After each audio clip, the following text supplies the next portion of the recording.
Salut! Do you remember the last time you sat down in an exam hall trying to write comment allez-vous or trying to probably remember the gender of a particular noun and you blanked out?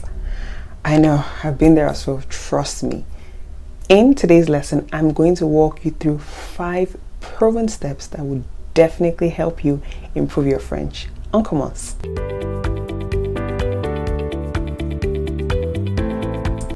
My first proven step is choose wisely.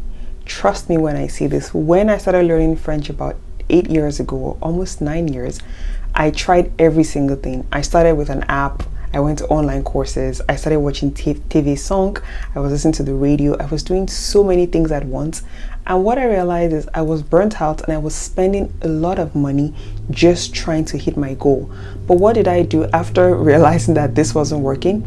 I decided to pause and look at what I actually liked.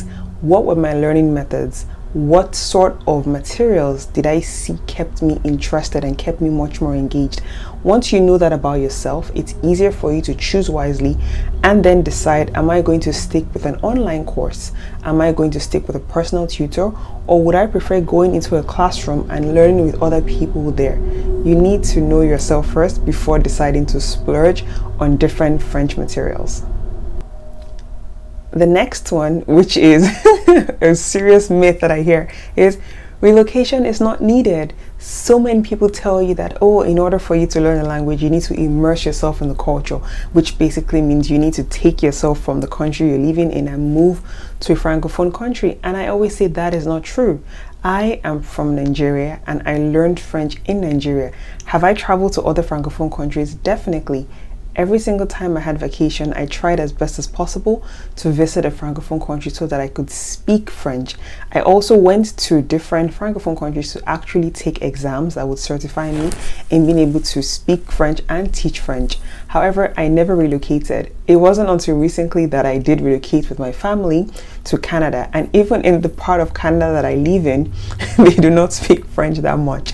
So I will tell you that it starts from here and here. You do not need to relocate to be able to understand the language better. You can take out time every single day and practice the language in your home country.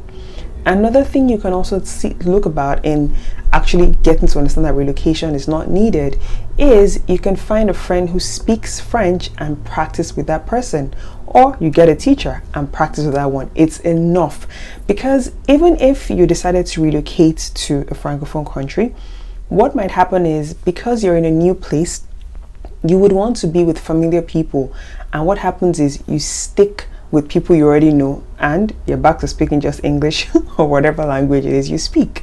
Do you understand where I'm coming from? So relocation is not really the problem. I had a friend who actually relocated to Côte d'Ivoire, spent some time there because of work, but what happened is since she was an expatriate, she just stuck to other expatriates there and she didn't go out of her bubble or out of her shell to ensure that she spoke to other French natives. And so 1 year later, she came back with very little knowledge of the French language. So relocation is not the problem. You just need to be sure. You need to have a good goal. You need to have a timetable, and you need to practice, practice, practice, practice. The next proven step is be accountable. You must have heard this before, but trust me, it is very key. I realized that whenever I want to hit a goal, I tell my husband about it. So I tell him, babe, I have decided that this year I want to achieve XYZ. And because I know that he's there to keep me accountable, to continuously ask me, Sumo, are you practicing XYZ? Or how are you going on with this? It makes me aware that I need to get up and put in the work in which I said I want to do. When I started learning French, I had an accountability group and it was just my sister and another friend. And what would happen is every day, or at least every other day, we would check in on each other on our progress on the French language. If I had issues with the French grammar, I would discuss it with her and she could tell me this is what she learned, or these are tips that helped her to understand the French grammar better. If my other friend had an issue with French pronunciation, what we would do is we would try to check that word on the internet to listen to it properly, or we would ask a teacher, or would ask someone who is French. I was lucky enough to have people around me who spoke French, but what you need to do is you need to be intentional and be extremely accountable. Accountability is very key because this helps you to stay motivated, this helps you to stay up, and this helps you get to your goal faster. So please, if you do not have an accountability partner, you really need to get one. It's extremely imperative. If you're liking this video so far, please do not forget to like, comment, share, and subscribe with anyone. Thank you. The fourth proven step is be driven. You need to be driven. Oh, this is really strong. You really need to be driven. And I say this because coming from someone who took over 8 years to learn French, I know what it was like. I would start, I would stop, I would give excuses. I would tell myself, Sumo, this is your year. That year was never my year. And what I realized is I got tired of giving myself excuses. Every single time it was always, oh, I'm so tired, I'm back from work. Oh, I have to spend time with the family. I have to see friends. And I asked myself a very important question. What is it costing you when you're unable to speak this language? I had to know my why I wanted to learn it. Did I want to learn French because everybody else was learning French? Or did I want to learn French because I genuinely loved the language and believed it could help my career or it could help my future in different opportunities? And so this was an eye-opening moment for me to realize that I needed to be much more driven. So what I tell my students in my French Made Easy online courses, I understand that everybody is busy. We have obligations, we have family. Some people are working shifts, 3 shifts, some have jobs, and they're going to school as well. And you have kids, maybe little ones below 5. What I say is try and look for a time of the day that is suitable for you, okay? One where you're not stressed. It could be early in the morning before the kids wake up, or it could be late in the evening when everybody's gone to bed. Even if it's 10 to 30 minutes a day that you actually practice, you would realize that this helps you. I promise you it will change. You could decide to get a textbook if that's how you learn better and just practice different French grammar. That can help you. You could decide to listen to a podcast which will help you with your French pronunciation. Or you could decide to register for my course, which is a French Made Easy online course that helps you learn from a beginner stage to intermediate and to the advanced course. If you're interested, please check out the link in my description box to sign up or to join the waitlist. What I also tell people is, if you're unsure of how to go about being driven or what to do, why don't you speak with someone who was in your shoes previously? So for me, what I did is I realized that some of the friends I had that spoke French, they were either born into a francophone country or they were born into a francophone family. So I had a few friends whose parents spoke French, so they learned it from birth. And I had some people who were actually born in Cote d'Ivoire or in a different francophone country, so it was easier for them.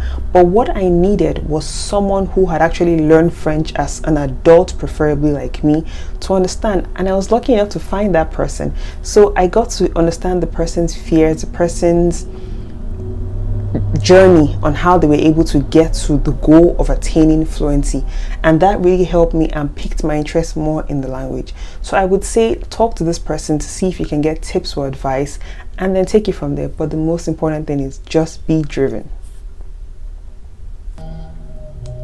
And the last proven step to improving your French language is, drumroll, embrace fear.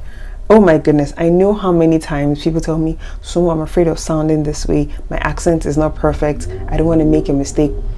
You will keep making mistakes if you never speak. I tell my students this every time. Written French and spoken French are 2 completely different languages. You would be surprised. A word you see, in your head you're thinking it's something else, but once you hear it you're like, oh my goodness, is this how it sounds? So I'm very particular when speaking to people to tell them, if you want to learn French, you have to embrace the fear. You have to know that if you make mistakes, someone will be there to correct you, and if someone is not there to correct you, check that word just so that you're sure of how it is pronounced. Do not be afraid that your accent is going to sound funny. When I was learning French and I spoke French to French people, they were actually quite happy to even help me. They will say, oh, Sumo, that's not how it's pronounced. This is the correct way. And it stuck because they had told me. I then knew how to pronounce it.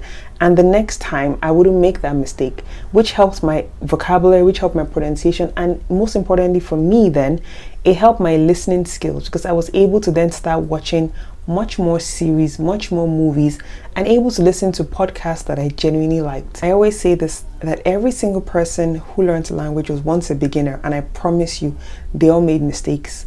What helped me as well was I would read a sentence out, I would record myself, and I would listen to it again. If I was wrong, I would put in the phrase onto an app to check how exactly it is pronounced, or I would ask a friend and he or she would correct me, and that was how I knew. Is it tiring? Yes, but I promise you it will help you because your pronunciation and grammar muscles will get stronger because you're continuously practicing with this. In conclusion, I would always say check out various resources to be sure of the kind of learner you are. Like I said, do you prefer self-study? I liked self-studying. Do you prefer learning in a classroom? I personally did not really enjoy learning in a classroom, a physical classroom, because what I realized is that there are so many other people asking questions and the teacher might not get to me in time. But that is just me. My sister liked going to learn in a classroom, so everybody is different. Or perhaps do you prefer having a personal tutor, which is you get someone and it's just you and that person learning one-on-one, and you know he or she is able to point out your weaknesses and your strengths. You need to understand yourself first of all, and by doing this, it helps you attain fluency much more faster and improve your French. So tell me, which one of these strategies are you currently engaged in? Are you going to adopt, or have you done before? If you love this video, please do not forget to like, comment, share, and subscribe. Until next time, bonne journée!